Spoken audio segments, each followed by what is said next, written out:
I have this friend of mine, and whenever we get into an intelligent discussion about anything, we almost always hold opposite views. Do you have one of such friends? The conversation would always become painful to her because whenever we are intellectually talking about something and we have opposing views, she hates being on the losing side because she always feels like if we are on opposite ends and I'm winning, it means that she's losing. And she hates losing. She really hates losing. So, most times she's like, Prince, why can't you just help me win? Okay, just allow me win. And sometimes I just laugh because she always feels that if I am right, then she's wrong. Not knowing that both point of views can equally be right, even though they are on opposite ends of the spectrum. I mean, who told us? Many of the things we believe, who told us? Who actually told us? We believe things we do not know from whence they came. We literally do not own our thoughts because other people just shoved thoughts into our head. I mean, who told us that if two people are on opposite ends, they are wrong? Or one is wrong and one is right? I mean, even on Google Maps, there are always multiple correct ways to get to the same destination. And two of them might involve going in opposite direction, like driving to the right, to the east, or to the west, to the left. And you'll still end up at the same exact location, despite going in two opposite directions. As a matter of fact, mathematics even tells us that to get the number 8, for example, you have to add 6 and 2. But to get the number 8, you may also subtract 2 from 10. Or you can divide 40 by 5. You can actually take the square root of 64 or multiply 4 by 2. Now, these examples I just gave you, they include combinations, literally, that are opposite of each other. Yet, you agree that they all give the same answer, 8. Being right is making you wrong. The duality of life is just a silent rule that guards all of reality. There's up, but there's also down. There's day, but there's also night. Good, bad, big, small, friend, enemy, fast and slow. And life is always a combination of both of them, never one. There are good times, there are bad times. Sometimes you have to be fast, sometimes you need to be slow. Come on, if you only want to choose one point of view all the time, your own point of view all the time, I assure you, you'll get a lot of things wrong. If you have friends, people around you that have opposing points of views, that's a very good way to optimize your life for success. So what if the answer to most of your problems was to just find the opposite point of view? What if? Even if it hurts you, because, I mean, it's literally the opposite of what you want to do. Do you know Charlie Munger? Charlie Munger is a secret friend and partner behind Warren Buffett's billionaire success with Berkshire Hathaway. He uses the inversion principle to solve problems by thinking backwards. That's literally how he grew his billion-dollar empire. Instead of joining the crowd to ask, how would this business succeed? He would go, what would guarantee the failure of this business? Both questions reveal truth, even though they are on opposing ends of the spectrum. Most people only ask the first question, how can I succeed? But duality thinking requires that you ask both and integrate the answers uniquely to form one wholesome view. And many times, on the spectrum, there might be views that are not necessarily on the end of the spectrum, but are also necessary to your view. This is especially useful if you're building a career or a business. Really, most people only ask the first, how can I succeed? Look, Munger used this particular principle I just explained many times. This mental model was one of his greatest mental models. He evaluated investments he was going to make by asking what could destroy this company, and not just how can this company succeed. Sometimes to be a better investor, you have to ask what are the ways this investment can go wrong, instead of what are the ways this investment can go right. I mean, I used to be someone who is very good at multitasking. So it destroyed my productivity without me knowing.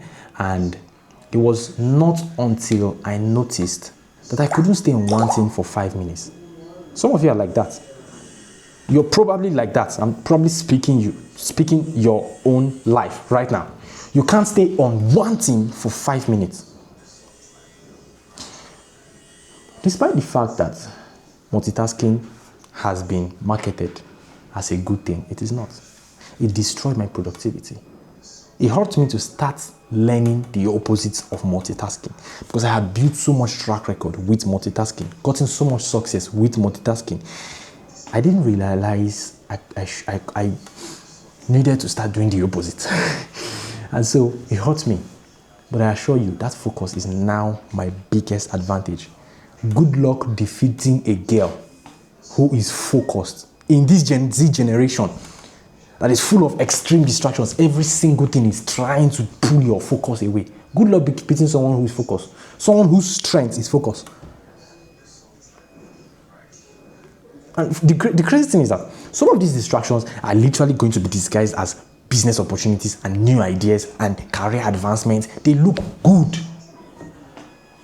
But once you jump from one thing to one thing, you are cutting short your likelihood of achieving maximum results in any of the things, literally.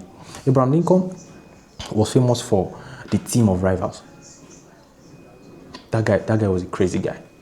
He would do the most crazy thing. He would appoint his political opponents to cabinet positions. People who could show him literally the opposite of his thoughts, and he would silently learn from them.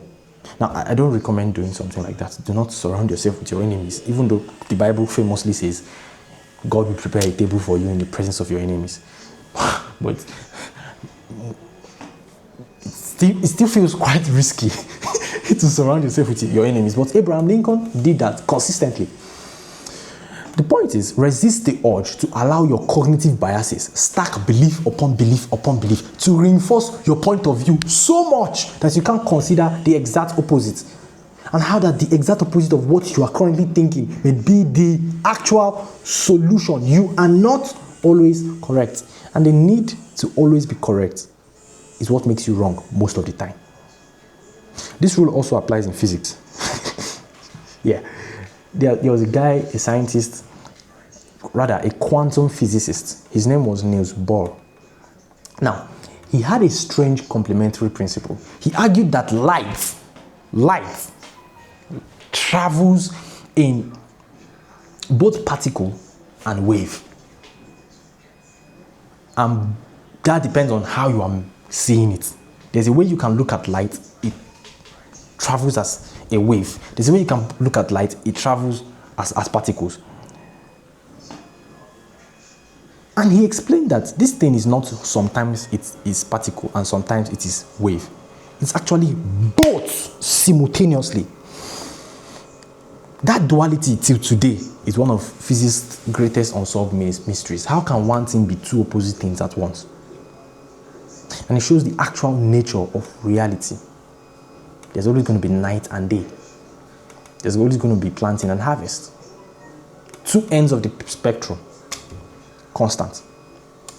Most great companies are both aggressive in spending on expansion and are at the same time very conservative in cash management, very stingy.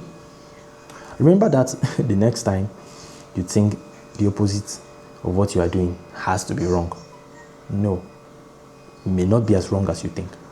I strongly believe that if you cannot win the debate while arguing against your current belief, you are not convicted yet.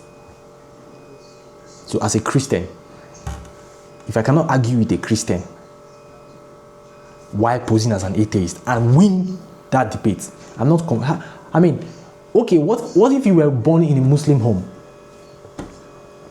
If you're just a Christian because everybody is a Christian, my belief in Christianity transcends my background, because I have considered the understand. Like, is there a possibility of a world without God? Yes. And I've traveled in that journey and found out that, okay, my belief is actually correct. And so, you're either a victim of good marketing most of your life,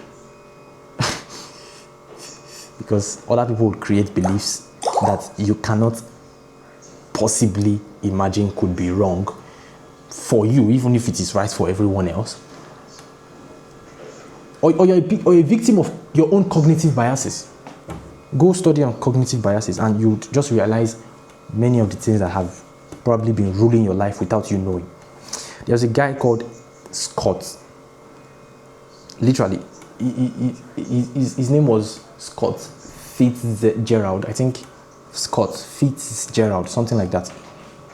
He had a beautiful definition for this. He would say this: a test of first-rate intelligence is the ability to hold two opposing ideas in your mind at the same time while still retaining the ability to function.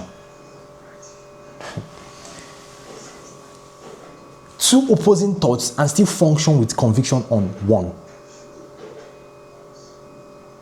Do you know what it means to believe that there is no God and believe that there is God? And then realize that the belief that there is God is much stronger, and you go at it with the extreme conviction, despite knowing that there is this other belief that there is no God that exists, but I do not believe it. Like, you hold it in your mind, but you don't believe it. It's crazy, because he actually came up with this quote during the Great Depression while he was personally bankrupt. But he understood that you could simultaneously believe in the American dream and recognize its illusions. America, some of you must have viewed the documentary of The Men Who Built America, right? There is this thing called the American dream that has made America the greatest country in the world. But most of those dreams, most of those visions are usually cult-like. Yeah. So the mark of every great entrepreneur is that you can believe so deeply that your business will succeed, and also know so deeply that most businesses fail, and so your own is more likely to fail than succeed. Holding both truths in your mind, but moving with optimism at the extreme level in your own belief. And so the summary of today's episode is: hold strong convictions loosely. Hold strong convictions loosely.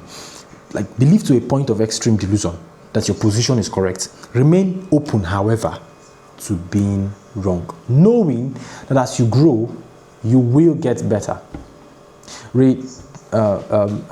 Dilo famously said these great words, and I'm going to just recite it.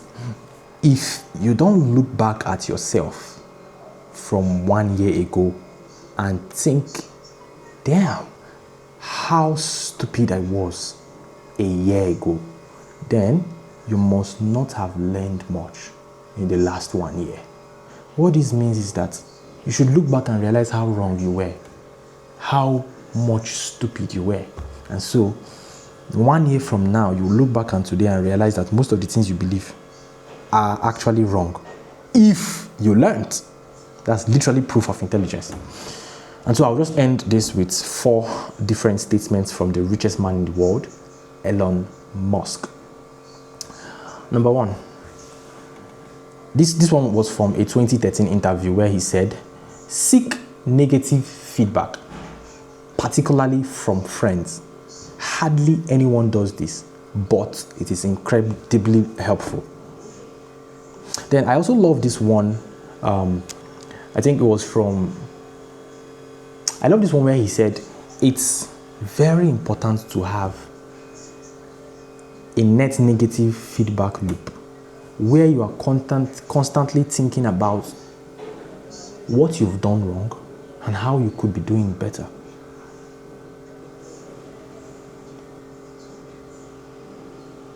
Net negative, because looking backwards, you will realize you were more wrong in the past. Third one is from Tim Urban's interview. The interview was titled "Wait But Why," and it was in 2015.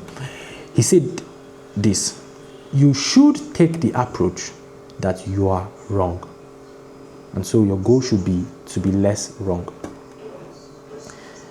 And this was the most recent one, very, very recent. He said these few words: my current methods are probably wrong and need criticism. Our time is up. Thank you for following through up until now. You can follow and listen to more episodes on this page, on this platform you're watching on. Visit wittyprince.substack.com if you want to get these same mental models in article format. See you tomorrow.